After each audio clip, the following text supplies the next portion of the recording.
제가 두 개를 준비를 했습니다. 그래서 시간이 되는 한 최대한 두 개 다를 마치려고 합니다. 그래서 조금 설명을 가능한 압축적으로 해서 준비한 바를 좀 다 전달할 계획에 있습니다. 그래서 오늘 첫 번째로 제가 여러분들하고 좀 나누고 싶었던 거는 계시의 점진성을 고려한 해석이자 설교입니다. 계시의 점진성, 계시라는 말이 덜추어냄 이런 뜻이거든요. 헬라어로는 uncovering이라는 뜻입니다. 덮개가 덮여져 있는데 이거를 덮개를 이렇게 덜추어내서 보이지 않던 걸 보여주는 걸, 그거를 계시라고 이야기를 합니다. 근데 이 하나님의 계시, 성경을 통한 하나님의 계시는 점진적이다라는 말입니다. 점진적이라는 말은 뭔가 하면 보여주되 한꺼번에 다 보여주지 아니하고 조금씩 보여주는 겁니다. 저기 조금 여기 조금이 아니라 조금씩 보여주되 보여짐에 따라 완벽한 무엇인가 만들어져 가는, 파편적인 게 아니라 보여짐에 따라 뭔가 온전한 그림이 형성되어지는 그런 성격이 있다라는 점에서 점진성을 제가 이야기를 합니다. 계시라는 것은 바로 구원 계시라는 것은 하나님의 역사 속에서 하시려는 바를 이처럼 한꺼번에 다 드러내지 아니하고 역사적 환경에 따라 조금씩 덜추어내 마침내 온전하게 보여주는 것, 그게 하나님이 성경을 통해서 계시하시는 방법이라는 것입니다. 그게 제가 오늘 설교를 준비하면서 품고 있었던 신학적인 전제입니다. 제가 방금 말했던 한 1분 정도 말했던 이게 어떤 점에서 굉장히 중요한 압축적인 메시지인데, 이거를 저는 개인적으로는 설교 준비할 때마다 늘 이 사실을 염두에 두고 있습니다. 그러니 한 곳을 볼 때도 이곳만 아니라 다른 곳을 염두에 두고 이것을 보게 되는 일이 그때 일어나게 되죠.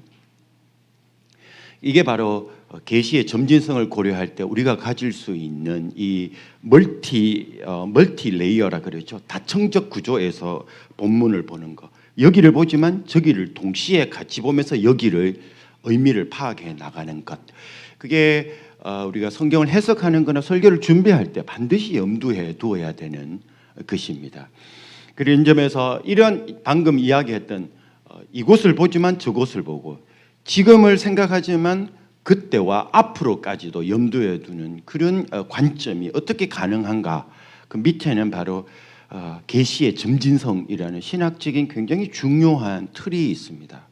이게 어떤 점에 봤을 때 설교를 할 때 굉장히 우리로 하여금 멀티태스킹하게 만드는 굉장히 중요한 점이라는 사실을 늘 기억할 필요가 있습니다. 그래서 이게 실제적으로 어떻게 설교 해석할 때 적용되어지는가, 그거를 제가 이야기를 좀 하려고 합니다. 우선은 제가 먼저 계시의 점진성이라는 말이 어떤 의미인지를 지금 설명을 좀 드렸고요. 그 다음에 이거를 이제 좀 더 쉽게 설명을 하면 인지 모형이라고 말하는데, 계시의 점진성을 이해할 때 우리가 어떤 비유를 들 수가 있다라는 생각을 합니다. 근데 이게 비유가 두 가지의 예가 가능한데, 하나는 어떤 옛날에 중세 시대나 이때 대성당을 건축하는 설계자가 가지고 있었던 어떤 청사진, 블루프린트, 그거를 하나님이 가지고 있어서 계시의 점진성을 하나님이 펼쳐 보였는가. 그래서 첫 번째는 그 청사진의 어떤 인지 모형이 하나 있고, 그리고 또 다른 하나는 웅장한 나무의 모형이 또 하나 있습니다. 그래서 하나님이 계시의 점진성으로 점진적으로 자신의 뜻을 펼쳐 보였을 때 처음부터 완벽하게 청사진을 만들어 놓고 이제 하나씩 보여주는 방식을 취했는가, 아니면 웅장한 나무, 씨를 뿌리고 숱한 바람이 이쪽에 불면은 이렇게 자라다가 이쪽으로 갔다가 또 저쪽에서 바람 불면 또 다시 이쪽으로 갔다가 그리고 뇌우를 맞아서 어떨 때는 꺾이기도 하고 꺾이고 난 다음에 다시 또 새순이 돌아나고 이렇게 하다가 마지막에 보니까 삐뚤삐뚤하고 뭐 들쑥날쑥하지만 그럼에도 불구하고 어떤 거대한 하나의 금옥이 탄생되어지는 이것이 하나님이 계시를 하시는 방식인가? 이 두 가지를 우리가 한번 고려해 볼 필요가 있을 것 같습니다. 앞에는 기계적인 계시라고 그러고 두 번째로는 유기적인 계시라 그래요. 그런데 저는 후자를 택합니다. 하나님이 만드셨다가 나중에는 후회하시기도 하고 그래서 다시 시작하시기도 하고 그러다가 또 좌절된 그 자리에서 하나님이 또 다른 계획이 새순이 돋게 만들고 그러다가 완전히 나무 자체가 잘려서 처음부터 근본으로 또 다시 시작하는 일을 하기도 하고 그러한 점에서 봤을 때 저는 유기적인 어떤 계시의 측면을 고려해야만 성경을 더 잘 이해한다고 생각이 듭니다. 그래서 기계적인 계시라기보다는 유기적인 계시가 오히려 우리가 성경에 나오는 하나님의 계시의 점진성을 이해하는 굉장히 중요한 인지 모형이다 생각이 됩니다. 그러니 당연히 하나님의 뜻만 아니라 하나님의 뜻이 펼쳐지는 상황이 어떠한가를 알아야 됩니다. 왜냐하면 이 상황에 의해서 하나님의 계시가 그 모형, 방식이 또 결정되어지기도 하기 때문에 하나님이 어떤 뜻을 가지고 펼쳐 보이시지만 전체적으로 봤을 때는 상황 속에서 펼쳐 보이니까 항상 이 상황과 하나님의 뜻의 이 대화가 진행되면서 역사 속에서 하나님의 계시가 온전하게 결국에는 드러나게 된 것이거든요. 그런 점에서 상황과 역사를 고려하게 만드는 게 바로 유기적인 계시의 장점이다. 그렇게 생각을 합니다. 자, 어쨌든 간에 이게 두 번째가 인지 모형이고 세 번째 우리가 또 여러분 기억해야 될 게 뭔가 그러면은 만일에 이걸 인정한다면 그러면 우리는 성경을 어떻게 읽을 것인가? 에 대해서 한 방식은 바로 reading backward라 그럽니다. reading backward, 거꾸로 읽기. 왜냐하면 우리가 처음에 이미 우리는 건널 수 없는 강을 건넜습니다. 다시 말하면 하나님의 온전한 계시를 우리는 이미 체험한 사람들이에요. 그러니까 이 하나님의 온전한 계시가 드러나기 이전 시대에 사는 것처럼 성경을 읽을 수는 없어요. 우리는 이미 건널 수 없는 강을 건넌 사람들이기. 그래서 우리는 성경을 구약을 읽든 아니면은 뭐 서신서를 읽든 계시록을 읽든 어쨌든 간에 우리 머릿속에는 reading backward를 해야 됩니다. 그 말은 뭔가 하면은 결론 지점에서부터 출발해서 다시 거꾸로 이렇게 읽어 나가야 돼요. 이게 여러분들 구약 그 유대인들의 랍비들의 성경 읽기와 기독교인들의 성경 읽기의 중요한 차이. 그래서 이러한 관점에서 물론 그렇다고 해서 모든 성경 부분에서 예수님만 이야기하라 이런 건 아니에요. 그럼에도 불구하고 머릿속에는 항상 뭔가 하면은 클라이맥스가 도달되어졌다라는 사실을 염두에 두고 그 출발점을 읽어야 그리고 해석의 온전성을 우리가 기할 수가 있다는 겁니다. 제가 지금 총 한 세 가지 정도를 이야기를 했는데 뭐 시간상 제가 하나하나를 디테일하게 이야기할 수는 없습니다만은 요 세 가지를 굉장히 기억하는 일이 우리가 성경을 해석하는데 굉장히 중요한 틀이다라는 것을 여러분들 좀 기억했으면 좋겠습니다. 그 다음에 궁극적으로 제가 지금부터 하나의 이 구체적인 예를 들어서 제가 실제적으로 설교를 준비해서 여러분들 전달을 하면서 여러분들 같이 따라오면서 지금과 방금 제가 말했던 이 이론이 어떻게 성경 해석에 구체적으로 적용되어질 수 있을 것인가를 한번 관찰하면서 따라와 주셨으면 좋겠습니다. 그 제목은 그 냄새입니다. 냄새. 하나님의 향. 먼저 구체적인 그 제가 그 앞에 서론도 되게 중요해서 조금 읽어 나가도록 하겠습니다.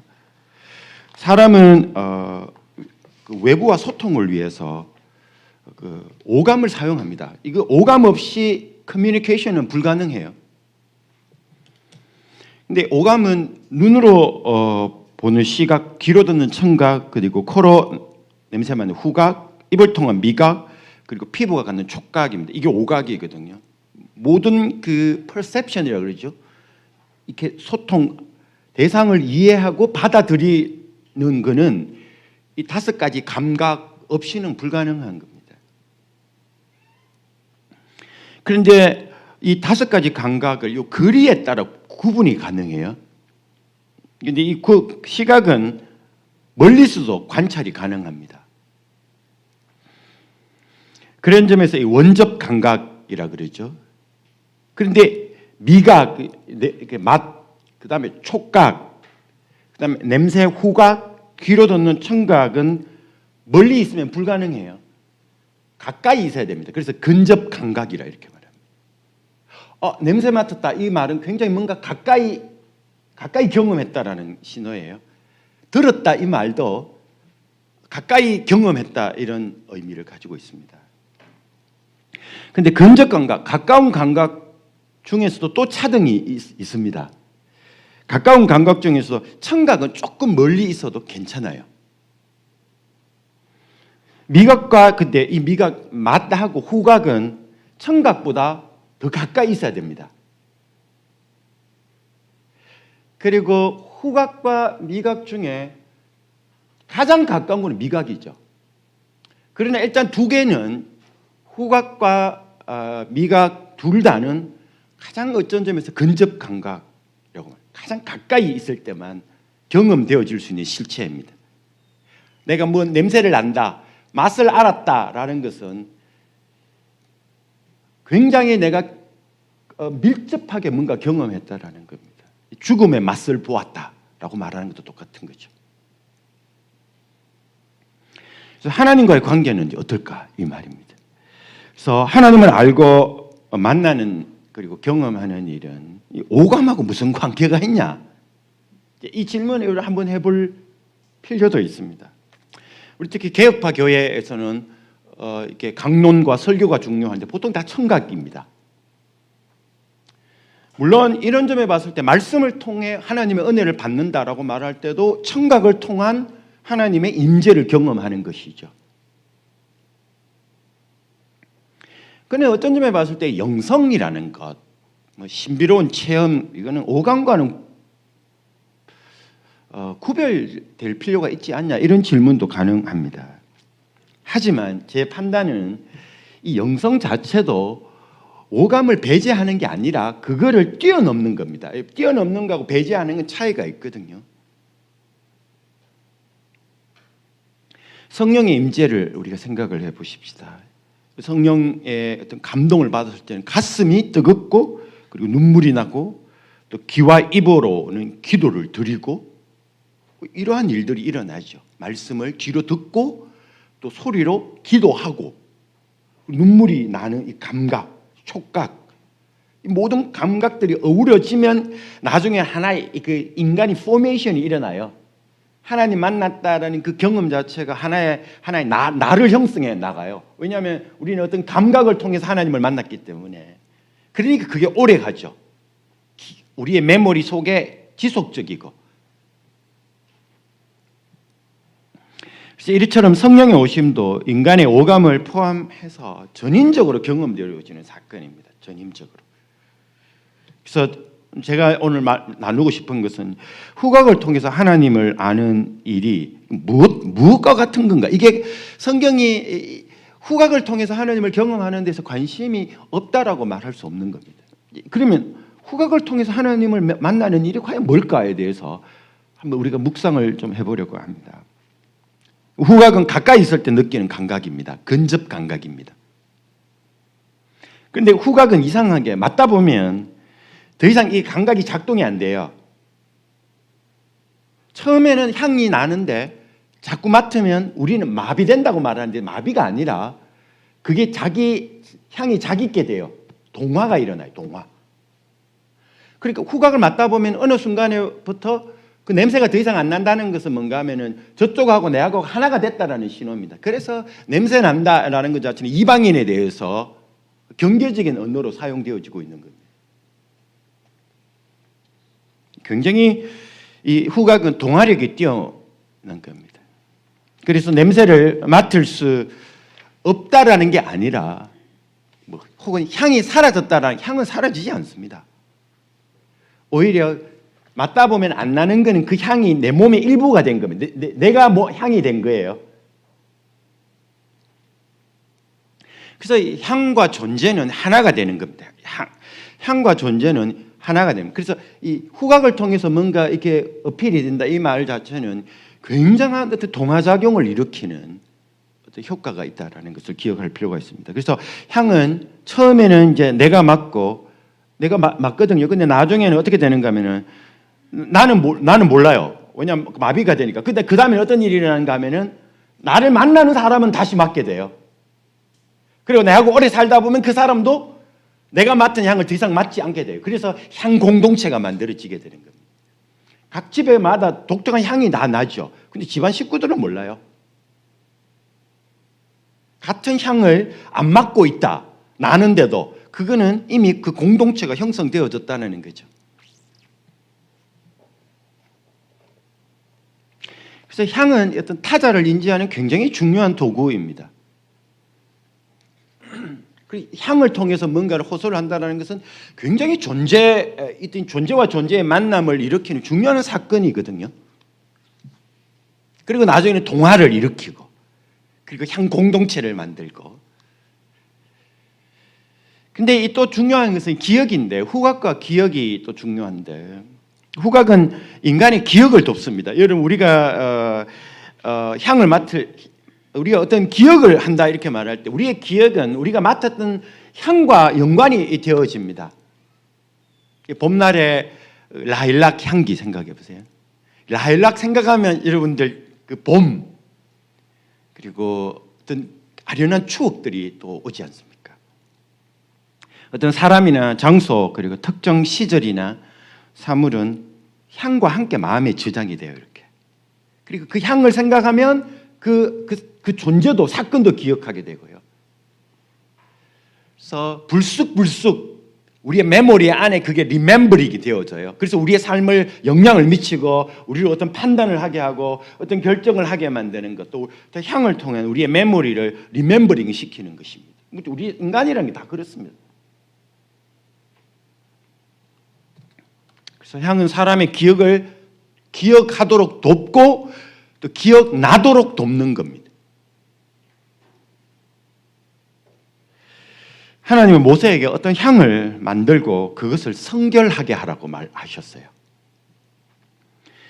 출애굽기 30장 34에 보면 여호와께서 모세에게 이르시되 너는 소합향과 나감향과 풍자향의 향품을 가져다가 그 향품을 유황에 섞되 각기 같은 분량으로 하고 그것으로 향을 만들 때 향 만드는 법대로 만들고 그것에 소금을 쳐서 성결하게 하고 이렇게 어떤 독특한 향을 소금을 쳐서 성결하게 만들어 놓아라 이렇게 그걸 다르게 말하면 신적 향이라 그래요. Divine flavor. 이게 하나님이 지금 향을 만들려고 하는 의도입니다. 독특한 어떤 성결하게 그 향은 하나님을 떠올리는 향이 있게 만든 거죠. 굉장히 하나님이 놀라운 시도를 하셨어요. 성결이라는 단어는 하나님의 속성이거든요. 근데 그 성결하게 해야 할 향은 나감향과 풍자향입니다. 나감향과 풍자향. 저도 맡아본 적이 없습니다. 이 향은 성경 전체에서 출애굽기 여기만 나와요. 이전에 없었던 유일무이한 향입니다. 하나님이 창안한 향이니까. 그리고 그거를 성결하게 한 후에 그 향나는 그거를 어디 두어야 할 공간을 정하셨어요. 그러니까 어떤 장소와 그 향 자체를 하나님이 지금 연결시키려는 시도를 한 거죠. 공간과 향을 연결시키려고 시도한 거죠. 그래서 그 공간에 가면 그 향을 맡게 돼요. Divine flavor를. 그 공간이 어딘가 하면 그 향 얼마를 곱게 찢어 내가 너와 만날 회막 안 정극궤 앞에 두라. 이 향은 너희에게 지극히 거룩하니라. 정극궤 어딘가 아시죠? 그렇죠? 향을 두어야 할 것은 하나님이 그의 백성과 만나는 회막 중에서 가장 거룩한 공간인 지성소 안에 있는 정극궤 앞입니다. 이게 정극궤라면 바로 앞에 이게 됐어요. 근데 성막은 회막이라고 불리는데 출애굽기에서는 지금 성막이라고 말하지 않습니다. 회막, 만나는 곳이죠. 만남의 공간.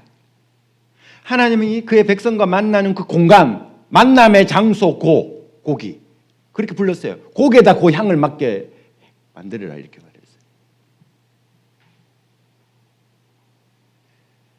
그래서 본문에서 향을 두어야 할 것을 회막 안 정극궤라고 한 것은 하나님은 어떤 향을 하나님과 만나는 경험하고 연결시킨 겁니다.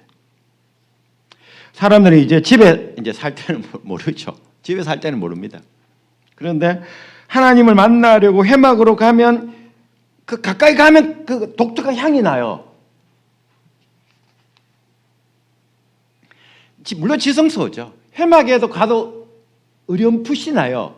그런데 조금 더 들어가면 더 깊이 더 진하게 나요. 그렇지만 바깥에 있어도 냄새는 나요. 그 회막 안에서도 특히 하나님이 영으로 임재해 계신다고 알려진 지성소에 가면 완전히 그 향으로 가득 차게 되어져 있는 거예요. 그래서 하나님의 향을 맡는 이 독특한 방법,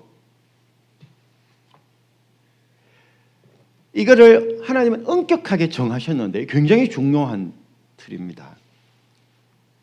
하나님은 모세에게 이 냄새 맡는 어떤 절차를 하나님이 정하셨는데 이렇게 말합니다. 출애굽기 아까 본문 이어서 37, 38절에 보면 내가 여호와를 위하여 만들 향은 거룩한 것이니 너희를 위하여는 그 방법대로 만들지 말라. 냄새를 맡으려고 이 같은 것을 만드는 모든 자는 그 백성 중에서 끊어지리라.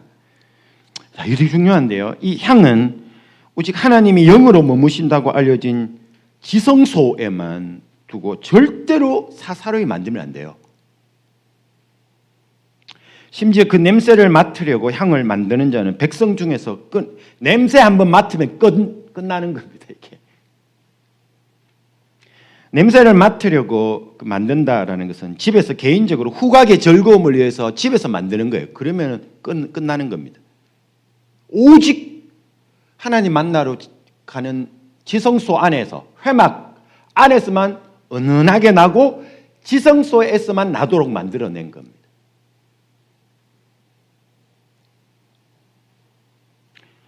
이스라엘 사회에서 가장 큰 형벌, 그러니까 백성 중에서 끊어진다라고 경고하면서 만들지 말라라고 한 거는 뭔가 하면은 오직 하나님의 향을 맡을 수 있는 특정 공간, 특정 사건에만 한정시키려고 한 것이죠.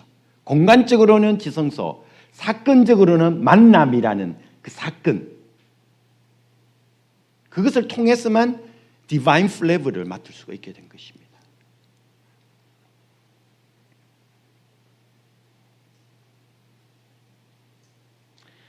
이렇게 하나님 하신 여러 가지 이유가 또 있지만 궁극적으로 봤을 때 몇 가지 우리가 볼 수가 있는데 하나님을 알고 만나는 길은 물론 다 알고 있는 것처럼 하나님이 정하신 방법대로 따라가야만 하나님을 만날 수 있다라는 의미가 거기에 함축이 되어 있겠죠.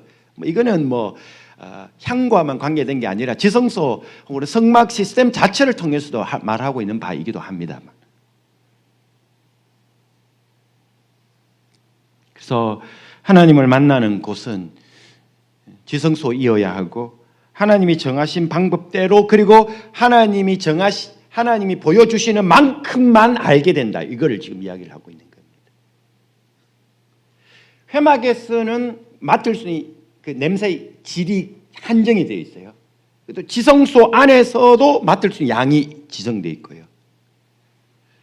그래서 하나님을 만나고 알아가는 길은 하나님이 정하신 방법대로 정하신 곳에서 보여주시는 만큼만 경험되어질 수 있는 실체다. 이거를 가장 우리의 민감한 근접 감각이 후각을 통해서 어필을 하고 있는 것입니다.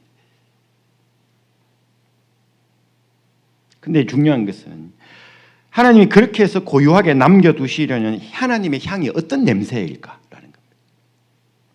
이 무슨 냄새일까 과연? 물론 지성소에 둬야 하는 향은 소합향과 나감향입니다. 그래서 거기에다 유황을 섞어서 만든 거거든요. 하지만 그 향은 기억을 돕는 겁니다. 하나님에 대한 어떤 기억을 그 향과 연결을 딱 시키려고 한 것이죠. 그러면 소합향과 나감향이 만들어내는 하나님에 대한 이 메모리, 기억이 뭘까요? 이게 오늘 제가 여러분들하고 나누려고 계시의 점진성을 고려하면서 나누려고 했던 바입니다. 지금 본문에서는 거룩하신 하나님의 향을 맡도록 지정하신 곳은 회막 그리고 그 안에 지성소입니다. 회막에 올 때만 그 향을 맡게 하신 것이죠. 회막은 하나님을 만나러 가는 곳이지만 그냥 만나는 곳은 아니죠. 알고 있는 것처럼 제사를 드리러 가는 곳입니다. 제사는 지은 죄에 대한 참회, 회개하기 위해서 제사를 드릴 수도 있고 베푸신 은혜에 대한 감사로 드리는 것이기도 합니다. 그래서 역설은 이것입니다. 하나님의 향은 내가 하나님과 멀리 떨어져 있다는 것을 자각하면 할수록 더 짙게 나요. 내가 하나님께 멀리 떨어진 존재다라는 걸 고백하러 가면 하나님의 향을 맡을 수가 있는 겁니다. 내가 하나님으로부터 멀리 떨어진 죄인이구나. 그래서 이 제사를 하나님 앞에 드리러 가야 되겠다. 자기 죄를 통회하면서. 그래서 이러한 것들이 바로 여기에 담겨 있는 거죠. 역설적이게도 자기가 하나님께 멀어진 죄인이다 라는 것을 고백하면 할수록 하나님을 가까이서 경험하게 되는 거. 이게 역설이 여기에 담겨 있어요. 그리고 또 감사도 마찬가지입니다. 베푸신 은혜를 감사하면 할수록 그리고 그 감사의 제사를 드리러 회막에 찾아가면 하나님을 만나는. 그래서 회막에 가기 전에는 현장에서도 만나고 또 가서는 또 더 짙게 또 하나님의 향으로 하나님을 경험하게 되는. 그래서 두 개입니다. 두 가지를 통해서 하나님이 향을 통해서 말하려고 하는 바라고 볼 수가 있습니다. 그래서 이 사람들은 이렇게 회막에 가서 하나님의 향을 맡고 오면 이제 집에 돌아왔어도 그 향과 관련된 하나님에 대한 기억이 자기 안에 깊이 저장되어져 있죠. 그리고 혹시 바람이라도 불어와가 회막을 스쳐 지나갔던 바람이 향을 타고 집에 이렇게 날아오면 다시 불현듯 그 하나님에 대한 기억이 우리에게도 날 수도 있게 되는 겁니다. 근데 이 하나님의 냄새가 이게 끝이 아니에요. 반전이 이루어집니다. 이 계시의 점진성이라는 게 바로 여기서부터인데요. 요한복음 우리가 본문은 이제 적어놨는 거니까 한번 읽어보시면 되는데 요한복음 12장에 보시면 여러분 아시는 것처럼 마리아가 예수님의 발에다가 향유를 붓는 이야기 나옵니다. 근데 거기 보시면은 요한복음 12장 3절에 보시면 마리아가 순전한 나의 향근을 예수님의 발에 붓자 그 요한복음의 표현에 따르면 향유 냄새가 온 집에 가득하더라라고 되어 있습니다. 굉장히 중요한 표현입니다. 향유 냄새가 온 집안에 가득하더라. 그래서 향유 냄새가 가득한 한 집 이야기가 나옵니다. 그 집에서 잔치가 벌어졌습니다. 그 잔치 이유는 죽어 냄새가 난다고 알려졌던 나사로를 무덤 안에서 밖으로 불러낸 기적으로 인한 잔치였습니다. 그곳에서 살아난 나사로는 예수님 곁에 앉아 있고 마르다는 부엌에서 일하는데 보이지 않는 자매 마리아가 있었습니다. 마리아는 처음에는 보이지 않다가 조금 후에 마리아가 등장했는데 손에 순전한 그리고 비싼 향유 나드 한 근을 들고 이렇게 등장했습니다. 마리아가 천천히 예수님께로 그걸 들고 다가와서 그리고 예수님 앞에 쪼그려 앉더니 향유를 예수의 발에 붓고는 자신의 머리털로 예수님의 발에서 향유를 닦아냈습니다. 온 집안에 가득한 향유 냄새의 진원지는 바로 여기였습니다. 여기. 이 사건. 집에 가득한 향유 냄새가 이제 우리가 질문을 해볼 필요가 어떤 냄새였을까? 물론 나드 향입니다. 부어진 나드 향유는 근데 순전한 것이었다 이렇게 말하는데 순전하다라는 말은 신약 성경이나 구약 성경 전체에서 한 번만 나오는 단어예요. 그래서 해석하기 어렵지만 순전하다라는 말은 약간 의역을 하면 원액이다라고 저는 그렇게 해석하는 게 옳다고 생각합니다. 그러니까 다른 첨가물이 없는 원액이다라는 것입니다. 근데 부어진 향유가 한 건이라 이렇게 말하는데 한 건은 보통 327ml 정도가 됩니다. 부피로 따지면 삼다수 물 한 병 정도가 되죠. 이게 0.5리터거든요. 이거보다 조금 적어요. 그래서 향유 가격은 가룟 유다의 계산에 따르면 300데나리온인데 한 데나리온은 당시 품상 노동자의 하루벌이입니다. 그러니까 300데나리온 같으면 얼마죠? 1년치입니다. 그러니까 마리아는 지금 한 해의 수익금에 해당하는 향유 원액을 한 삼다수 물 한 병 요 정도 되는 원액을 예수님의 발에다가 이렇게 다 부은 겁니다. 문자 그대로 이제 어떻게 됐는가 하면 온 집안에 여러분 한번 생각해 보십시오. 이 정도의 원액을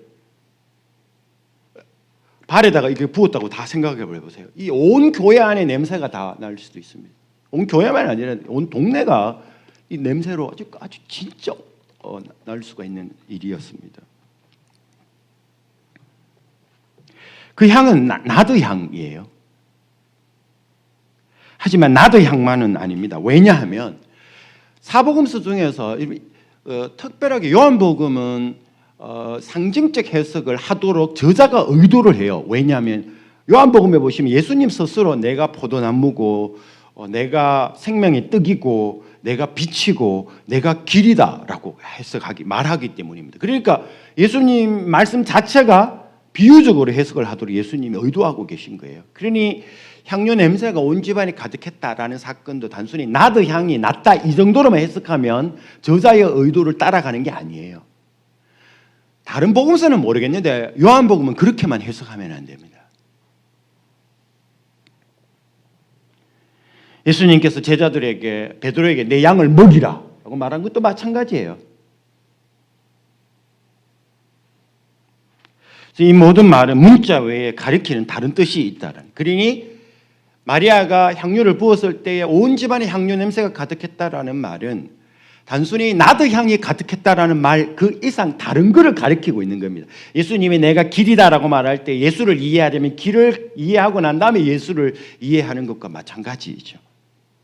그래서 뜻하는 바가 있습니다. 그래서 우리 출애굽기와 연관해서 봐야 되는 지점입니다. 먼저 그 전에 좀 더 사건에 집중을 할 필요가 있는데 마리아는 예수님의 발에 향유를 붓고 자기 머리털로 닦아냅니다. 마리아는 지금 후각의 즐거움을 위해서 향유를 사용한 게 아닙니다. 만일 후각의 즐거움만을 위해서 사용했다면 마리아는 향유를 닦아내지 말아야 했어요. 이게 되게 중요한 요지입니다. 게다가 당시 유대 전통에 따라 잔치에 오는 손님 머리에 향유를 붓는데 마리아는 지금 왜냐하면 머리에 향유를 붓고 안 닦아내야지 냄새가 계속 나거든요.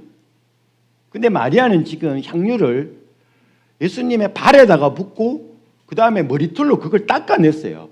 그 닦아낼 거면 뭐 하려고 붓습니까? 이렇게 이야기를 해야 돼요. 그 낭비 아닌가요? 이렇게 된 거죠.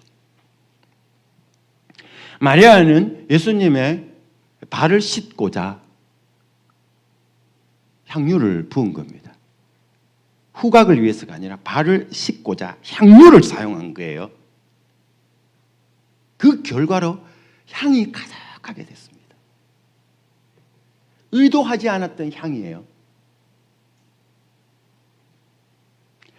가룟 유다가 낭비다 낭비라고 말한 이유는 바로 여기에 있습니다. 용도에 맞지 않게 사용을 한 거거든요. 발 씻으려면 물이 있는데 물 놔두고 그 비싼 향유를 사용한 것이죠. 그리고 수건 놔두고 왜 여인의 자존심과 같은 머리털로 예수의 발을 닦는가? 이게 전혀 터무니없는 일이 벌어진 것이죠. 뭔가를 사용하려면 그에 어울리는 게 있는데 전혀 어울리지 않으니 결론은 웨이스팅이라고 그러죠. 낭비예요. 아유, 쓸데없는 거다 이렇게 된 거죠. 이게 가룟 유다의 판단입니다. 어디 가룟 유다만 그랬겠습니까? 주위 모든 사람들이 다 그래요. 터무니없는 행위가 이루어지게 된 것이죠. 하지만 예수님은 여인의 입장에 서셨습니다. 그래서 예수님은 여인을 가만 놔두라 이렇게 말한 거죠. 그 향 나도록 내버려 두라 이렇게 말한 거예요. 예수님이 자선에 별로 관심이 없었을까요? 가룟 유다는 그거 가난한 자들에게 나눠주면 주요 일간지 신문에 난다. 교회가 가뜩이나 요즘에 사회봉사 안 한다고 요거도 먹는데 주요 일간지 기사 톱 기사다 탑. 왜 우리가 이런 데 관심을 안 가져야 되겠습니까? 예수님 역시도 자선이나 이런 것에 대해서 관심이 별로 없었던 게 아니에요. 예수님이 여러분 아시는 것처럼 지극히 작은 자 하나에게 한 것이 내게 한 것이라 마태복음 25장 40절에 한 거 보십시오. 그게 바로 예수님이 하신 말입니다. 향유를 팔아서 가난한 자들에게 나눠주면 예수 믿는 사람들의 향기가 온 세상에 퍼지지 않겠는가? 가장 올바른 이 냄새 퍼뜨리는 방식이 아닌가? 하나님의 향, 자선의 향, 너그러운 향. 얼마나 효과적인 방식이지 않냐라는 것입니다. 그러니 예수님을 따르는 사람들이 할 법한 말이죠.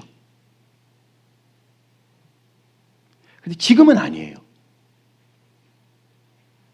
지금은 마리아의 행동이 그대로 받아들여져야 한 사건이었습니다.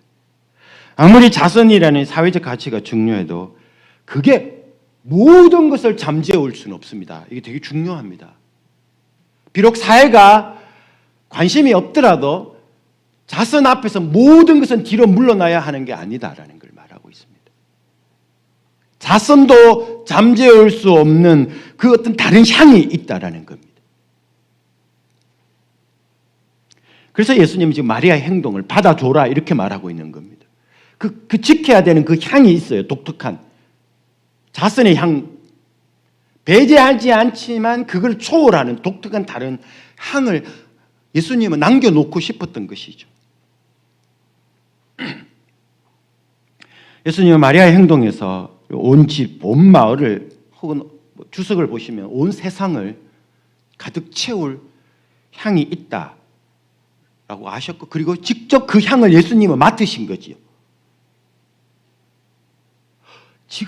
지성소에서만 맡을 수 있는 향이었을까요? 아마도 요한복음 1장 14절에서 말씀이 육신에 대해 우리 가운데 그하심의 에스케네, 이 에스케네라는 말 자체가 출애굽기에 보시면은 성막을 펼친다라 할 때 쓰는 단어입니다. 그리고 우리가 그의 영광을 보니 아버지의 독생자의 영광이요 은혜와 진리가 충만하더라 했을 때 우리 가운데 그하심에라는 이 에스케네라는 단어가 동일한 단어가 이 그하심에라는 단어인데 출애굽기 26장 12, 13절에서 보면 성막을 위해서 스케네 사용된 단어입니다. 동일한 단어예요. 그러니 요한은 예수님이 오신 일은 하나님의 냄새가 났던 그 회막이 우리 가운데 우리가 사는 집에 우리가 사는 동네에 이렇게 처진 것이라고 말을 하고 있는 것입니다. 마리아의 향이 어떤 향인지 요한은 이미 나사로의 사건에서 그리고 그 사건 맨 끝에서 마리아가 낸 그 향이 어떤 향인지를 암시를 이미 해줬어요. 우리가 좀 더 깊이 이제 들어가게 되는데요. 요한복음 11장 44, 45절 보면은 지금 나사로 살리는 사건 그리고 지금 읽으려고 하는 요 이야기 그 다음에 12장에 그 잔치가 벌어져서 향 사건이 일어났거든요. 그러니까 나사로 사건과 향 사건 중간에 지금 나사로 살리는 사건 마지막 결론 부분에 지금 이 이야기를 우리가 읽고 있는 겁니다. 11장 44, 45절입니다. 이렇게 나옵니다. 죽은 자가 수족을 배로 동인 채로 나오는데 그 얼굴은 수건에 사였더라. 예수께서 이르시되 풀어놓아 다니게 하라 하시니라.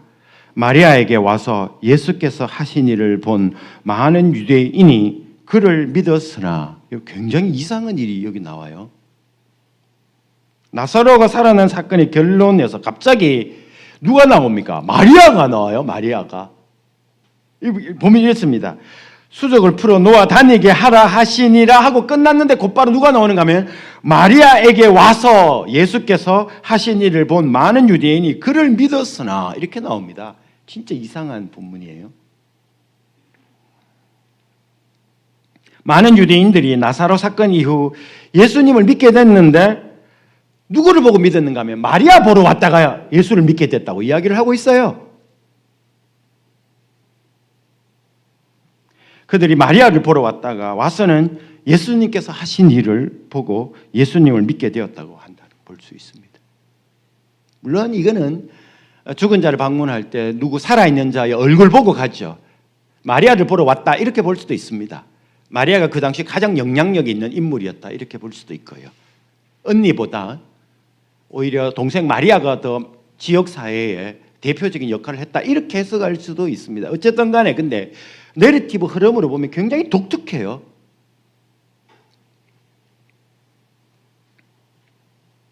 나사로를 살리는 사건에서 사실은 누가 더 주목받았는가 하면 마르다입니다. 마르다. 이야기 읽어보세요. 계속 마르다가 주도권을 잡고 예수님과 대화를 해나가요. 그런데도 사람들이 마리아한테 왔다가 예수님을 믿게 되었다는 것은 이제 그 뒤따르는 사건, 그러니까 향유 붓는 사건에서 마리아가 하게 될 굉장히 중요한 중간 역할, 그거를 지금 미리 예고해 주고 있는 거예요. 미리 알려주고 있어요.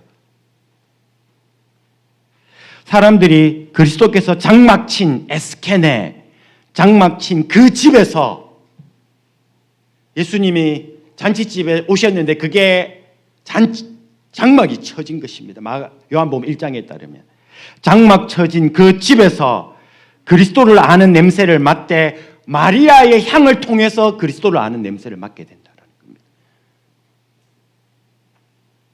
바울은 고린도후서 2장 14절에서 이미 항상 우리를 그리스도 안에서 이기게 하시고 우리로 말미암아 각처에서 그리스도를 아는 냄새를 나타내시는 하나님께 감사하노라라고 했는데 마리아에게서 난 그리스도를 아는 냄새, 하나님을 아는 냄새는 어떤 냄새일까입니다. 마가복음 14장에도 무명의 여인이 예수님에게 순전한 나드 한 옷값을 깨트려서 붓는 이야기가 똑같이 나옵니다.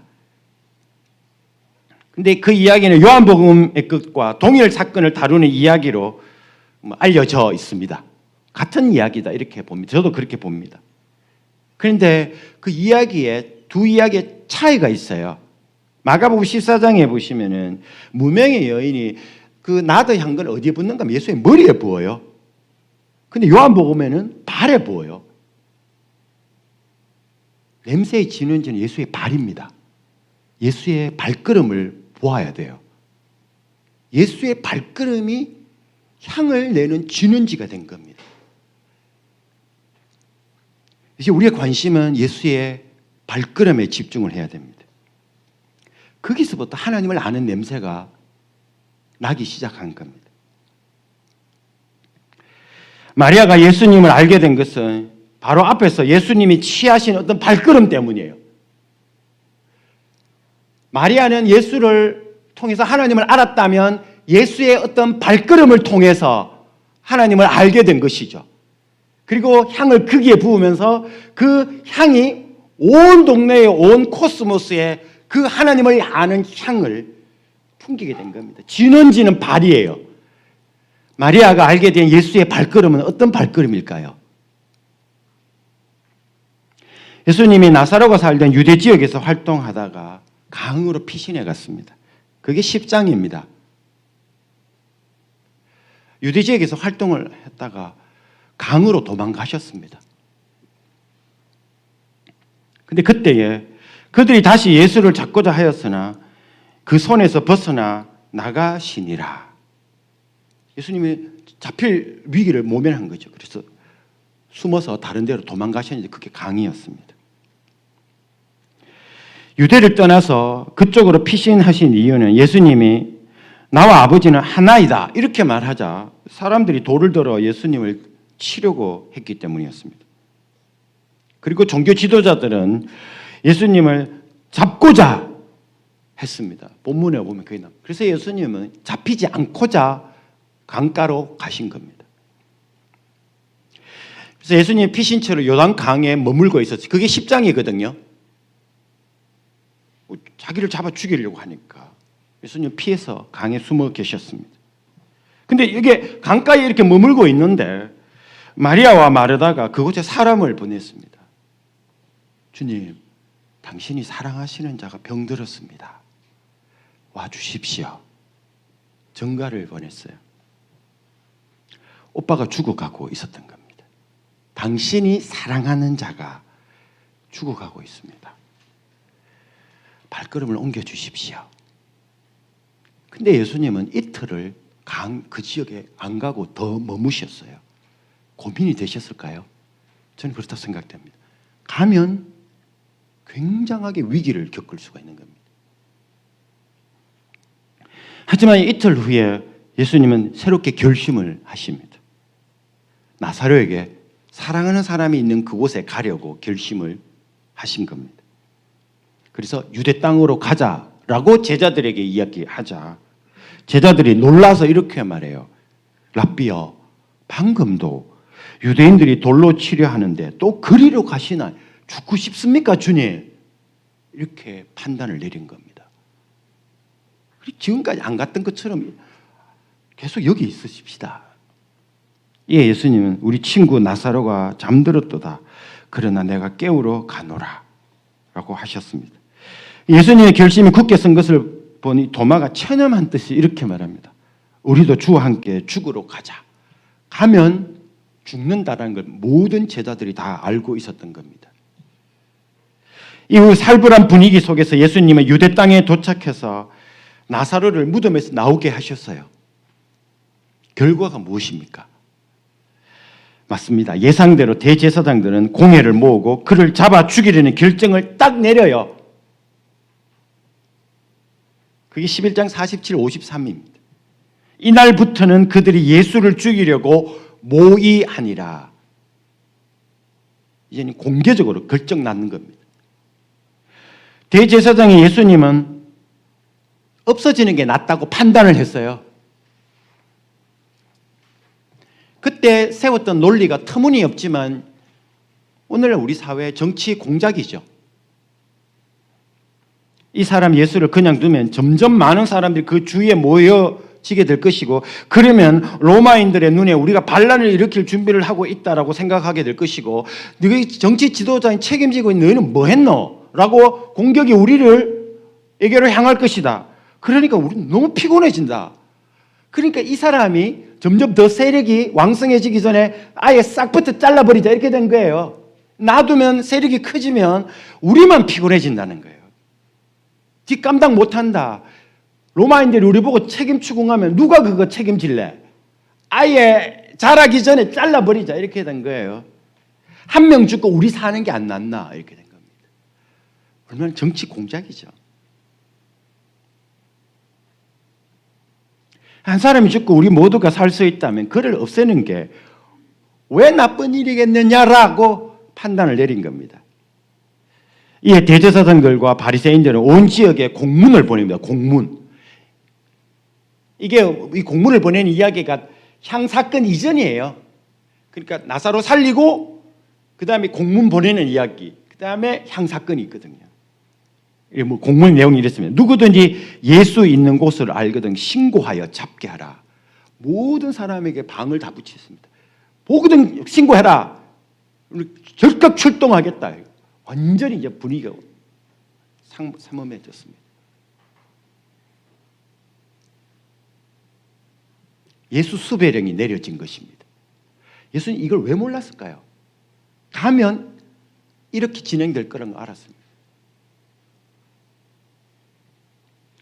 그리고는 그 짝 안 날려고 예수님은 피해서 강으로 도망을 가셨고요. 예수 수배령은 이제 공개적인 것이기에 모든 유대 지역 사람들에게 다 알려졌을 것이고 마리아 역시 이 소식을 접했을 것이 틀림이 없습니다. 마리아가 예수님의 발 앞에 앉기 바로 직전에 들었던 소식이 바로 이것이었습니다. 처음에 사람 강가에 피해 있을 때는 몰랐는데 그때는 좀 위험했는 줄 알았지만 이 정도는 좀 몰랐는데 예수님이 오빠를 돕고자 오면 자기가 죽을 줄 알았는데 예수님이 왔구나. 예수님이 어디에 계시나요? 예수님이 사랑하는 사람이 있는 곳에 예수님이 계신 것입니다. 요한복음에서 예수님을 따른 첫 두 제자가 예수님에게 했던 질문이 첫 번째 질문이에요. 랍비여 어디 계시오니까? 1장 38절입니다.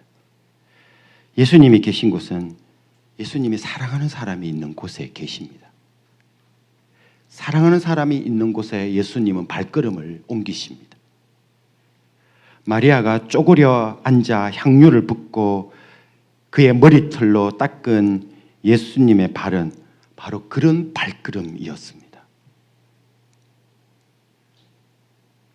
가면 죽는다는 걸 알았지만 사랑하는 사람이기에 살리기 위해서 가는 발걸음. 마리아가 그 비싼 향유로 예수님의 발을 씻은 후였습니다. 12장에 마리아 향유 붓는 사건 나오거든요. 근데 바로 뒷장 13장에 무슨 사건 나오는 줄 아시죠? 예수님이 제자들의 발을 씻는 이야기가 나와요.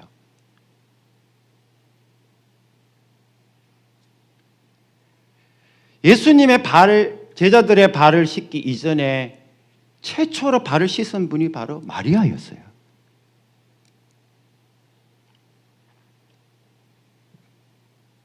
(13장에서) 이번에는 예수님이 제자들의 발 앞에 이렇게 쪼그려 앉습니다. 마리아가 쪼그려 앉았듯이 예수님도 제자들의 발 앞에 쪼그려 앉았습니다.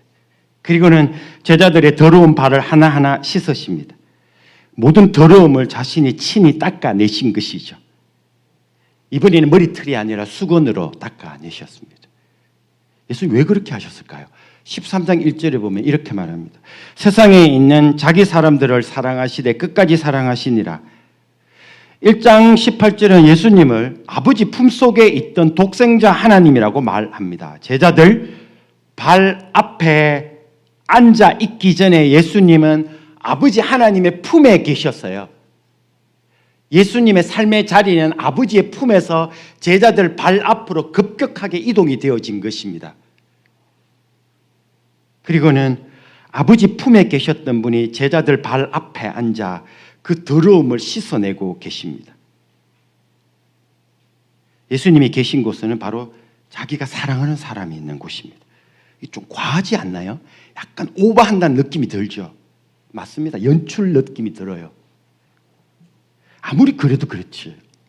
세상을 창조한 신이 어떻게 사람들의 발 앞에 쪼그려 앉아가지고 그거 수건으로 그거 닦아내고 있냐?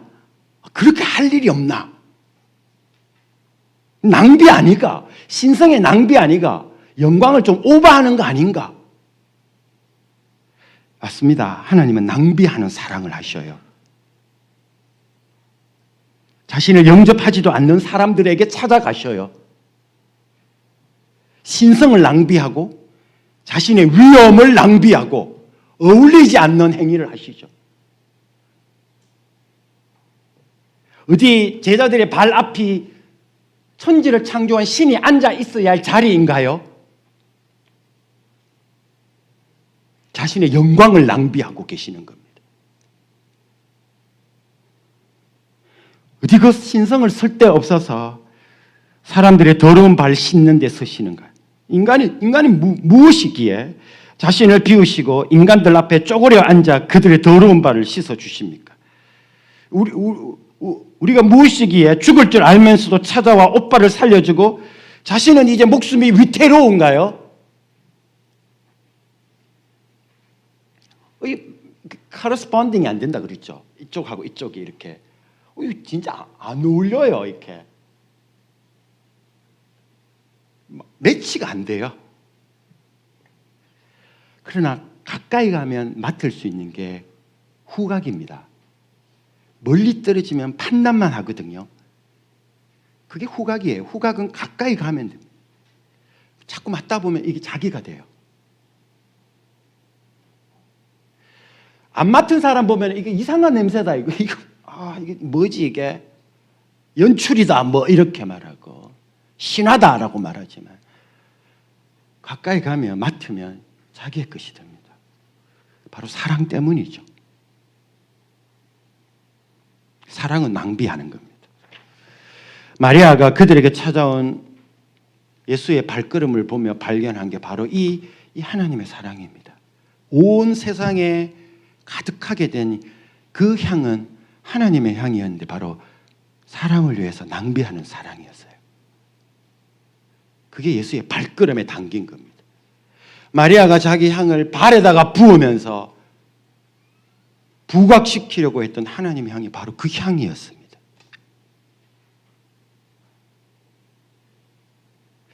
마리아의 낭비하는 것처럼 보이는 헌신과 사랑은 자신이 사랑하는 세상을 위해 하늘 영광을 낭비한 하나님의 사랑과 헌신의 향냄새를 지금 마리아가 내고 있는 것입니다. 다시 말씀드리지만 마리아가 쏟아부낸 그 향냄새가 무엇을 말하는지는 가까이 가야 맡을 수가 있습니다. 아까 제가 이야기했는 것처럼 후각은 근접 향입니다. 가까이 가서 예수님이 마리아와 마르다에게 그 사랑하는 나사로에게 무엇을 했는지, 죽어가던 우리에게 무엇을 했는지 가까이에서 보아야 알 수가 있는 향입니다. 사랑은 가까이 가야 보이는 겁니다. 가까이 가지 않는 사람의 그 일은 낭비이고요. 하지만 사랑받은 마리아에게 그것은 사랑하는 주님을 향한 헌신이고요. 이런 점에서 그리스도에게 부은 향유는 하나님에게서 하나님이 우리에게 부은 바로 그 향유와 같은 것입니다. 출애굽기에 나왔던 지성소 안에 있던 그 은밀한 향, 그 예수를 통해서 점진적으로 보여져서 덜추어낸 향, 예수를 통해서 궁극적으로 맡게 된 향이 바로 그와 같은 것이었습니다. 낭비하는 사랑. 말씀을 맺을게요. 자, 그래서 회막에는 하나님의 향이 놓여져 있습니다. 아무나 못 맡고 오직 하나님께 가까이 가야 맡을 수 있게 된 것입니다. 그런데 우리가 하나님께 가까이 갈 수 없었는데 하나님이 우리 가까이 오셔서 냄새를 맡도록 해 주신 것입니다.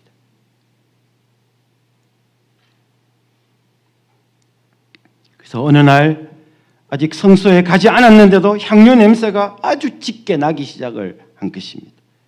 냄새의 진원지는 성전 대신 예수님이 그하신 에스케네, 그하신 어느 잔치집 예수님의 발이었습니다. 마리아가 나드 한 건을 낭비하듯 그 발에 부은 것이죠. 그 발은 바로 말씀이 육신이 되신 발이고 죽음이 기다리고 있는 줄 알면서도 사랑하시는 자가 죽어가고 있는 곳으로 기꺼이 찾아오신 발걸음이었습니다. 그래서 마리아의 낭비하는 사랑과 헌신으로 기억하게 된 그리스도의 향은 그렇게 세상에 와서는 사람들 앞에 쪼그려 앉아 더러운 발을 씻으시는 하나님의 향이었습니다. 자, 여러분이 이렇게 하고 이제 우리 제가 30분 남았는데 한 개 더 좀 하도록 할게요. 이번에는 여기 질문 있으면 나중에 질문하셔도 됩니다. 그리고 제가 요지는 바로 처음에 되돌아가서 본다면 계시라는 것은 덜 추워내는 건데 덜 추워낸다라는 것이 성경에는 점진적으로 이루어지는 현상이다 이렇게 말합니다. 조금씩 보여지는 겁니다.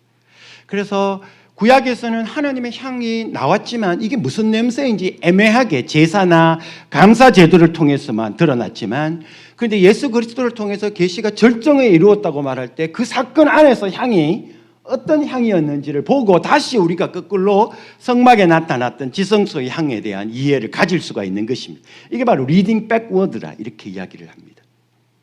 이렇게 두 개를 연결해서 그리고 지성소 안에 있는 향을 읽을 때도 예수님에게서 났던 혹은 우리는 고린도후서에 나왔던 그리스도를 아는 냄새 그거는 언급을 하진 않았지만 그걸 주석을 할 때도 우리가 이와 같은 시도를 같이 할 수도 있다 생각이 듭니다. 그래서 이거를 읽을 때 이미 완성을 생각하고 완성을 읽을 때는 완성되기 이전의 사건을 또 기억하며 상호 교차적으로 해석을 할 때 어떤 하나의 그림이 만들어질 수 있다라는 거. 이게 계시의 점진성을 고려한 주석이고 해석입니다. 여러분 잘 한번 적용을 해보시기 바랍니다. 그리고 나머지 제가 한 20분 동안 하나님 나라 가치에 근거한 설교를 짧게 우리가 하려고 하는데 그 전에 한 1분 좀 쉬었다 갑시다. 한 2분만 쉬었다 갈게요.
안녕하십니까.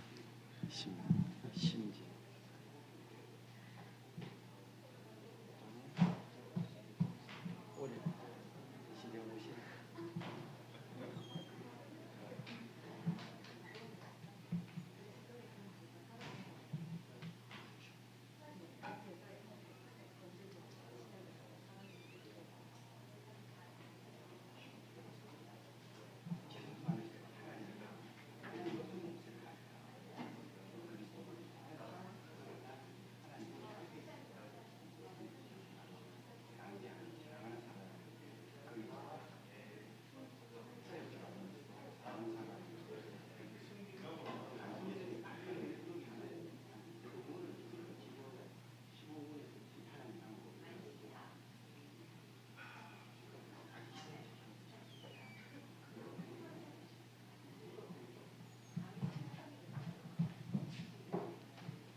자, 우리 지금 시간이 없어서 다시 시작을 해야 될 것 같아요.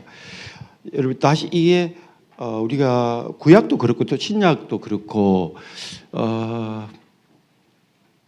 하나님의 나라 가치, 그러니까 하나님 나라 전망에서 텍스트를 읽고 해석을 하고 설교를 한다라는 게 과연 어떤 것일까에 대한 이야기를 조금 할 필요가 있습니다. 그러려면 구약과 신약 전체에서 이 하나님의 나라는 주제가 어떤 식으로 흐르고 있는가에 대한 하나의 그림이 있어야 돼요. 지금 뭐 짧은 20분 만에 다 할 수는 없는데, 그래서 일단 이 그림이 그려져 있으면 우리가 작은 한 부분을 볼 때도 그 그림에 비추어서 이해할 수 있는 건데, 그 중요한 하나의 그 그림이 뭔가 하면 일단 구약도 마찬가지고 신약시도 마찬가지고, 일단은 그 역사 속에서 하나님의 백성들이 꿈꿨던 이제 그런 뭔가 하면 하나님이 만드신 이 땅, 하늘과 땅 만드셨으니까 이 만드신 하나님의 그 세상이 왜곡되어졌을 때 이거를 버리시기보다는 재창조하실 것이다 라는 믿음이 있었어요. 하나님의 나라는 뭔가? 바로 하나님이 만드셨던 새 하늘 새 땅이 도래하는 것, 그게 하나님의 나라가 오는 것, 이렇게 이해를 해야 돼요. 다시 말하면 하나님이 천지를 창조하셨죠. 근데 그게 악이 들어와서 부패가 시작이 되어진 겁니다. 그러면 이제 창조주 하나님은 어떤 선택을 내릴 것인가? 이거 버릴 것인가? 아니면 새롭게 할 것인가? 하나님은 새롭게 하시기로 작정을 하신 것이죠. 그러면 하나님 나라가 도래한다, 이 말이 뭘까요? 그거는 하나님이 새롭게 하시기로 하셨던 바로 새 하늘 새 땅이 도래하는 것이다, 이렇게 봐야 돼요. 악이 해결되어지고 죄악이 해결되어진 하나님의 통치가 온전히 임하는 세상이 도래하는 것, 그게 하나님의 나라가 도래하는 거다, 이렇게 봐야 돼요. 그래서 우리가 흔히 말하는 구약에 나오는 백성들은 하나님의 그 회복하심 혹은 하나님의 나라를 도래시키심, 그걸 기다리며 살아왔죠. 또 자기가 그 주체가 될 것이라고, 그렇게 쓰임 받을 것이라고 믿었고, 근데 궁극적으로는 우리가 이제 알기로는 예수님이 오심으로 말미암아 어떤 일들이 일어났는가 하면은 이 과거에 마지막에 종말에 도래할 새 하늘과 새 땅을 이렇게 가고 있다고 생각을 했는데, 어느 날 갑자기 예수님이 이거를 여기에다가 가지고 와버렸어요. 이렇게 미래를 현재화시키는 거죠. 이게 뭔가 하면은 현재와 미래가 오버래핑이 이루어지게 된 겁니다. 그래서 완전 시간이 혼동스럽게 되어버렸어요. 구약에는 그냥 우리가 앞을 향해 가고 있다, 혹은 앞이 우리에게 다가오고 있다, 종말이 하나님의 나라가 도래하고 있을 것이다, 이렇게 도래하고 우리가 거기에 마지막으로 들어가게 될 것이라고 생각했는데, 예수님이 오심으로 말미암아 종말의 새 하늘과 새 땅, 그러니까 그게 뉴 크리에이션이라고 말했습니다. 새 창조, 새 창조를 역사 한복판에서 가지고 와버리셨어요. 그래서 과거와 현재를 같이 이렇게 중첩시켜 버린 거예요. 이걸 다르게 말하면은 이미와 아직이 교차하게 된 것이죠. 이미 이루어졌는데 아직 완성을 하게 된 거. 그래서 여기서 어떻게 된 거예요? 이게 바로 종말이게 된 겁니다. 이게 하나님의 나라의 도래. 그러나 완성은 아닌 시기, 여기에 살게 된 거죠. 그래서 이걸 다르게 말하면 우리는 기다리는 게 아니라 살아가는 겁니다. 하나님의 나라를. 그리고 완성을 향해 가는 거고요. 하나님의 나라를 기다리는 게 아니라 하나님의 나라의 첫날을 살아가고 있고 완성을 향해 가는 것이고요. 그래서 이게 이러한 전체 그림이 중요한 겁니다. 그래서 지금 여기에서는 과거, 현재, 미래, 그러니까 미래와 현재 자체가 중첩이 이루어지고 있는 것이 오버래핑이 이루어지고 있는 지금 상황입니다. 왜냐하면 예수님이 마지막에 일어날 이거를 역사 속에서 가져오셨기, 그의 죽음으로 그리고 부활로 가져오셨기 때문입니다. 그래서 이런 그림들이 굉장히 중요한 그림이다. 그러면은 자, 여기서 보십시다. 그러면 여기 교회가 있어요. 그럼 이 교회가 어떻게 살아야 되죠? 그거는 이 마지막에 도래할 이 나라의 가치를 여기서 실천을 해 나가야 돼요. 이게 종말론적인 윤리라 그래요. 여기 가면 이거를 맛보게 됩니다. 여기 갔는데도 세상 맛보면 교회의 존재 이유가 없죠. 그래서 교회는 끊임없이 세상의 가치와 종말의 가치가 갈등이 있는 곳입니다. 주도권을 주지는 말아야 돼요. 주도권을 여기에 줘야 돼요. 그래서 교회 안에서는 마지막에 일어날 새하늘 새 땅이 무엇인지 그 포테이스팅을 첫 맛을 보여주는 것입니다. 그래서 예수 그리스도께서 이미 가져오셨던 하나님의 나라 토대 위에서 마지막에 완성되어질 나라를 맛보여 주는 곳. 그러니까 여기에서는 어떻게 하나님 나라 가치를 보여주고 맛보게 하고 그리고 기다리게 하고 그리고 이게 다가 아니구나. 다른 세상이 있네. 이렇게 경험시키는 곳이죠. 여기서. 이게 바로 교회 하나님 나라 가치입니다. 그래서 설교할 때 우리가 신약을 특별하게 설교하려면 이 지점을 항상 기억해야 돼요.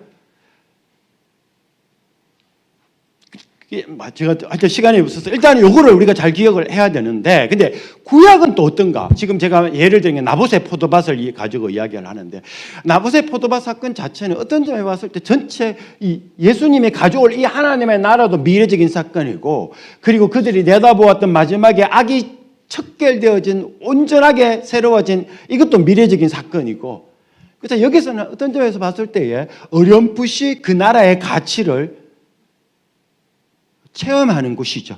예수님이 구약의 여러 유대적인 율법이나 선지자들을 통해서 계속해서 그 토라를 통해서 그 가치를 담아내고 있는 것입니다. 그 궁극적으로 지향점은 바로 여기 있죠. 마지막에 하나님이 이 땅에 도래시킬 하나님의 나라의 가치를 토라에 담아내고 선지자의 외침에 담아내고 그리고 이스라엘 백성들이 땅에서의 삶, 땅을 대하는 태도 거기에서 하나님이 이루시려고 했던 마지막에 하나님 나라에서 삶의 방식이 무엇인지를 보여줘야 되는 겁니다. 그래서 나봇의 포도밭 그 이야기입니다. 이 가치를 지키는 이야기죠. 그래서 여기서 어렴풋이 우리는 예수를 통해서 그게 좀 더 실현되어졌지만 나봇은 아주 희미하게 토라를 통해서 담겨져 있는 그 가치를 붙들고 살아가는 겁니다. 그래서 우리는 나봇 하나 보면서 뭘 보죠? 하나님의 나라라는 크나큰 이 어떤 실체를 마주하게 되는 어떤 경험을 하게 됩니다. 그래서 잠시 한번 볼게요. 10분 만에 충분히 할 수 있습니다. 자, 이제 따라 읽어보세요. 북이스라엘의 왕 아합이 사는 왕궁 근처에는 포도밭 하나 있었습니다. 왕궁에서도 내려다 보이는 그 밭은 이스라엘 사람 나봇의 밭입니다. 아침에 일어나 그러니까 아합이요. 아침에 일어나 산책할 때마다 아합은 그 밭을 보며 마음이 심란해집니다. 눈에는 들어오는데 손에는 넣을 수 없어요. 자기가 이스라엘 왕임에도 불구하고 눈에 들어온다고 수중에 넣을 수 없는 게 있다는 걸 아는 것이죠.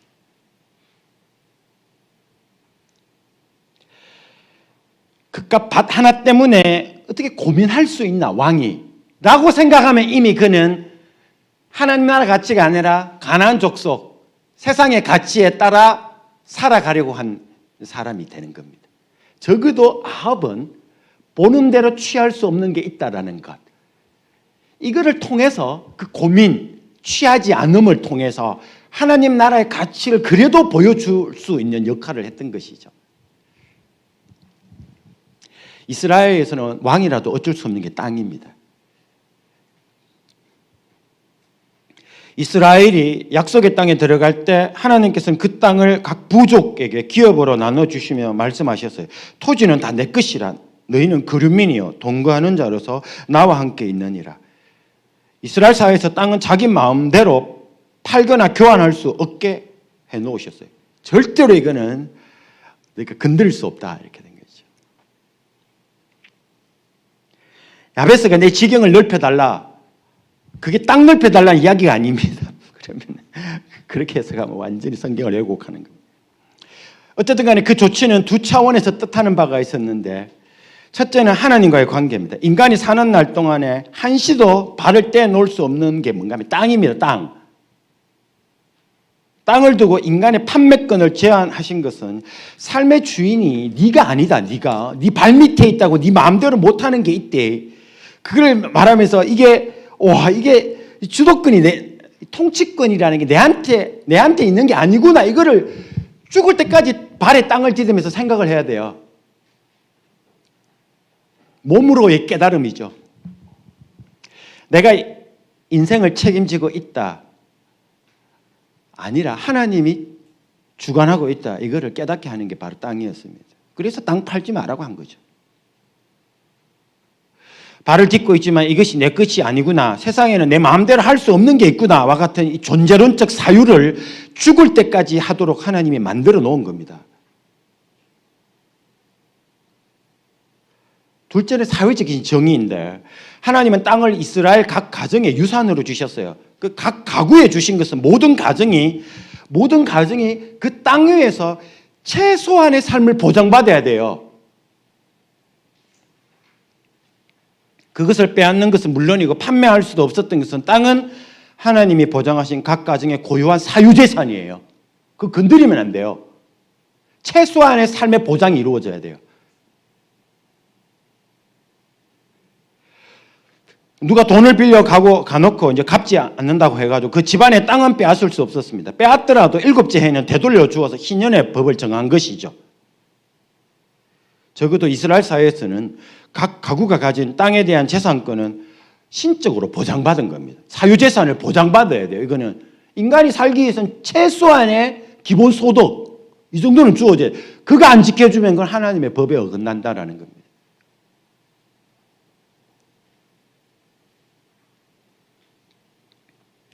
이처럼 땅은 하나님이 주인이라는 사실과 하나님이 주인되는 땅에서 모든 가구는 더 부유하지도 덜 부유하지도 않으며 자신의 재산권을 보장받으며 살아야 한다는 사실을 기억나게 했습니다. 이게 지금 하나님이 맛보여주려고 했던 하나님 나라의 삶의 방식이에요. 내 고유한 영역이 침범받지 않으면서 마음껏 자기의 창의성을 발휘하면서 삶을 맛보게 만드는 것. 그게 마지막에 우리가 하나님 나라에 들어갔을 때 누릴 수 있는 삶의 혜택입니다. 누구도 간섭받지 않고 나의 재능과 나의 꿈을 펼칠 수 있는 그거 인정해주는 사회. 땅에 담긴 이 신학적 의미는 권력자 아합 왕에게 내적 번민과 갈등의 이유입니다. 보면 보암직도 하고 먹음직도 하여 소유하고 싶음에도 그는 쉽게 그 뜻을 이룰 수가 없었습니다. 땅은 하나님께서 각 가정에 유산으로 주신 것이기에 다른 사람이 탐심의 대상으로 삼아서는 안 되는 것이라는 땅 신학을 아합도 알고 있었어요. 이게 진짜 하나님의 나라의 가치가 하나님의 뜻이 뭔가를 최소한을 알고 있었던 것이죠. 그래서 번민이 생긴 것입니다.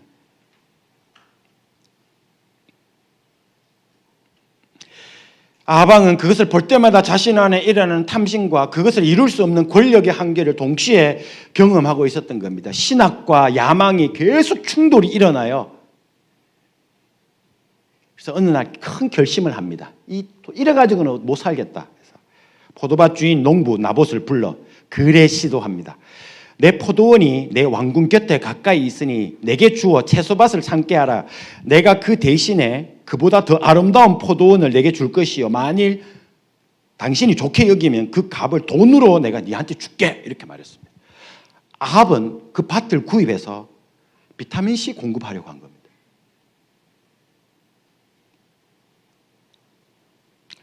싱싱한 야채 자기 테이블 위에 올려놓으려고 한 것이죠. 너무 건강한 사고 아닌가요, 오늘날?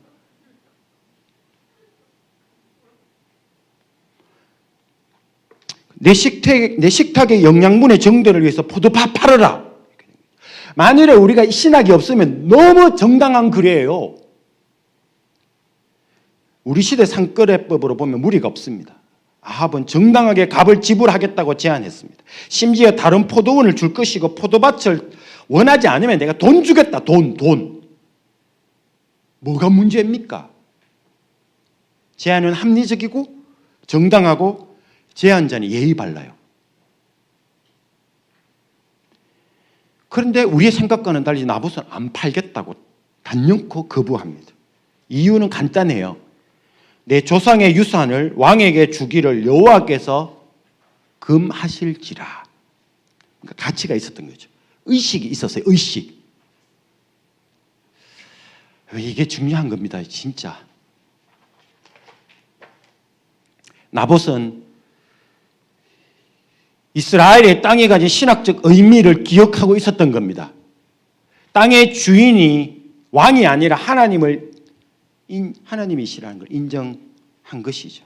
무엇보다도 농부 나봇이 아합의 제안을 거부한 것은 하늘로부터 주어진 이 소명, 이 농사 짓고 그러면서 끝까지 하나님의 나라 가치를 지키는 것.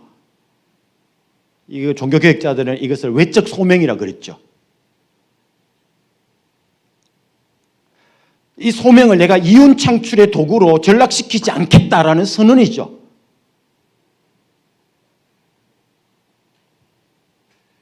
사실 아합 왕은 나봇에게 좋은 조건 제시했습니다. 땅 팔면 더 좋은 땅 주겠다 했고, 그런데도 나봇에게 제안은 탐심을 충동하는 내용이라고 본 거죠. 그것을 팔아 더 크고 더 좋은 땅을 구입할 수 있다는 계산을 하도록 한 교묘한 겁니다. 탐심을 부추겨 소명을 흔들려고 한 겁니다. 이것이 자본과 권력의 힘을 가진 아합의 존재가 진짜 이런 사람이 지도자가 되는 사회의 최악입니다. 진짜 무서운 이유예요. 아합이 왕이 됐다는 사실 자체가. 농부는 거부합니다. 포도밭은 하나님이 자신에게 주신 소명이라 믿었기 때문이죠. 소명을 탐심으로 대체하지 않겠다고 결단을 내린 것입니다. 농부는 포도맛만 지킨 게 아니라 탐심으로부터 신앙과 소명을 지킨 것이죠. 자본의 힘과 권력 앞에서 지켜야 할 것이 있음을 알았던 것입니다. 농부가 왕보다 나아요. 하지만 나봇이 자기 포도밭을 지키려는 것은 하나님과 자신의 개인적 관계를 지키기 위해서만 아닙니다. 땅을 지키는 것은 이스라엘 사회를 향한 하나님 나라 비전을 지킨 것이죠. 하나님이 하려고 하는 바, 그거를 자기 땅을 지키면서 지키려고 한 것이죠. 그거. 하나님의 비전, 땅 신학에 담긴 하나님 나라 이거 마지막에 이거 자기가 지키면서 그걸 보여주려고 한 것이죠. 그거. 농사 지으면서 땅 안 넓히면서 정축 안 하면서.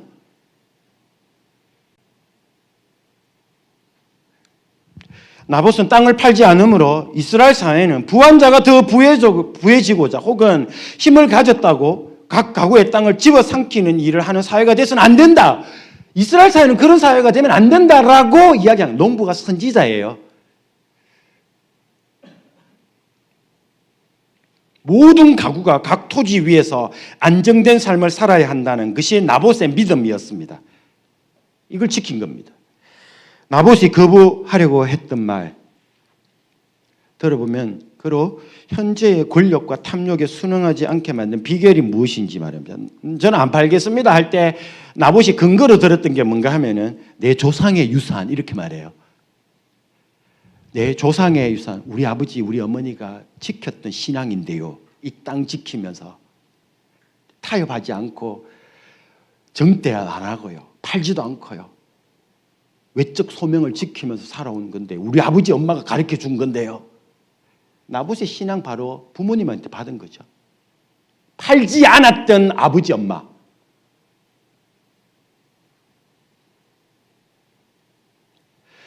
그는 삶에서 돈이나 이혼보다 더 나은 가치가 있다는 것을 조상들의 신앙을 통해 물려받은 것입니다. 이게 그보다 더 나은 게 있다는 걸 과연 우리는 한번 생각을 해봐야 될 것 같아요. 이제 아합은 나봇의 거절을 들은 후 왕국에서 시금을 전폐합니다. 한번 보시면 나와요. 시금을 전폐하고 침상에 들어가 나오지 않습니다. 그런데 이상한 것은 이 아합이 나봇과의 관계에서 끝까지 힘으로 밀어붙이지 않고 뒤로 한 발 물러섰다라는 게 굉장히 이상한 현상이에요. 그 역시 이스라엘의 땅과 관계된 법을 알고 있었기에 강제로 빼앗을 수 없는 굉장히 나봇은 그래도 살아있는 사람이었습니다.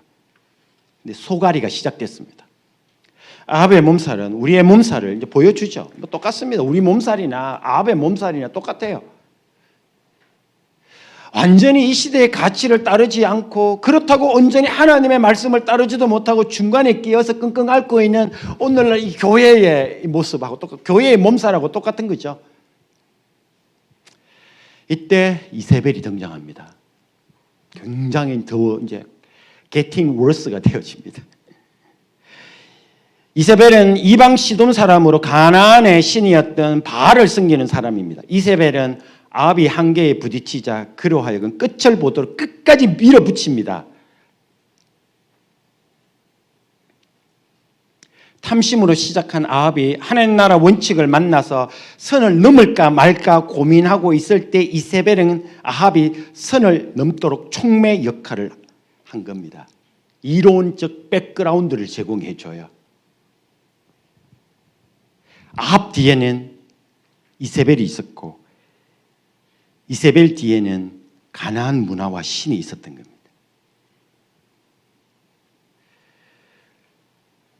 이세벨이 자라난 가나안 사회의 가치관은 힘의 논리에 따라 사회가 움직이는 곳입니다. 가나안 땅은 모든 군주에 속해 있었고 그 군주에게 충성하고 의존하는 신하들에게 군주는 땅을 분배합니다. 따라서 가나안 군주는 자기가 원하는 것을 가질 수 있는 세계관 가지고 있습니다.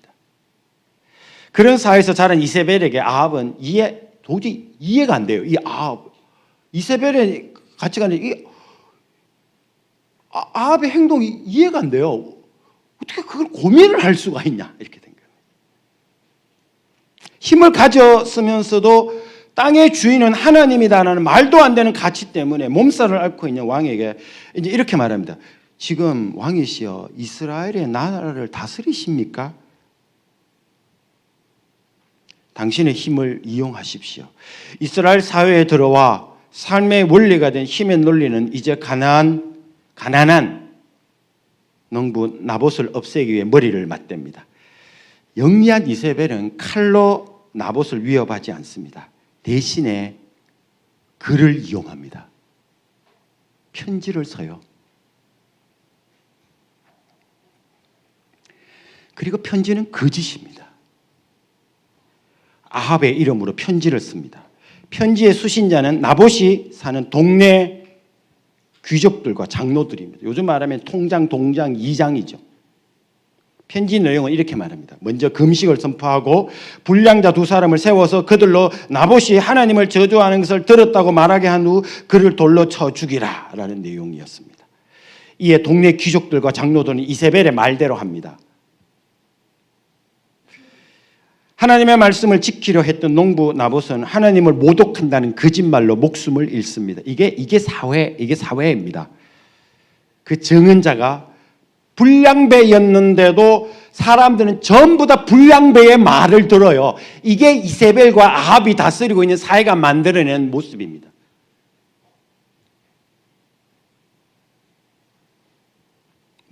불량배의 말이 먹혀 들어가는 사회.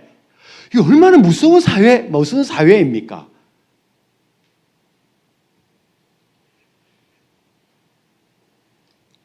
그 정언자가 불량배였는데도 말입니다. 장로와 귀족들은 농부 나봇이 그럴 사람이 아니라는 걸 알죠. 왜냐하면 같이 살았는데 그걸 왜 모를까요? 그런데 이세벨의 권력의 힘이 무서워 진리를 거짓으로 바꿉니다. 무서운 거죠. 알아요. 장로들은. 농부가 목숨을 걸고 지키고자 했던 것은 장로와 귀족들의 안중에도 없어요. 아합 왕도 이세벨의 말을 듣고 불량배도 그리고 장로와 귀족들도 모두 이세벨의 말을 따릅니다.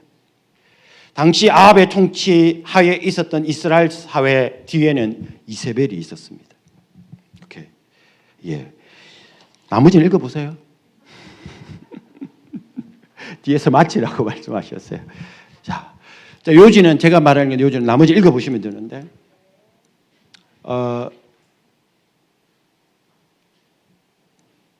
하나님 나라 가치에 따라 설교를 할 때 본문에서 어떤 가치라는 걸 발견을 해야 돼요.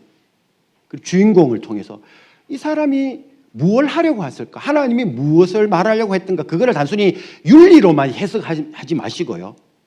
하나님이 궁극적으로 이루려고 했던 바, 종국적으로 만들고 싶었던 나라, 이게 있다라는 걸 염두에 둬야 이게 단순히 윤리가 아니라 하나님 나라 가치를 반영하는 어떤 방식이 이해가 되어질 수 있다는 겁니다. 그래서 하나님 나라에 대한 큰 그림이 우리에게 필요하다 이 말입니다. 제가 뭐 디테일한 거는 일단은 읽어보면서 묵상을 하고 그 다음에 질문이 있으면 저한테 카톡을 하시면 되겠습니다. 감사합니다.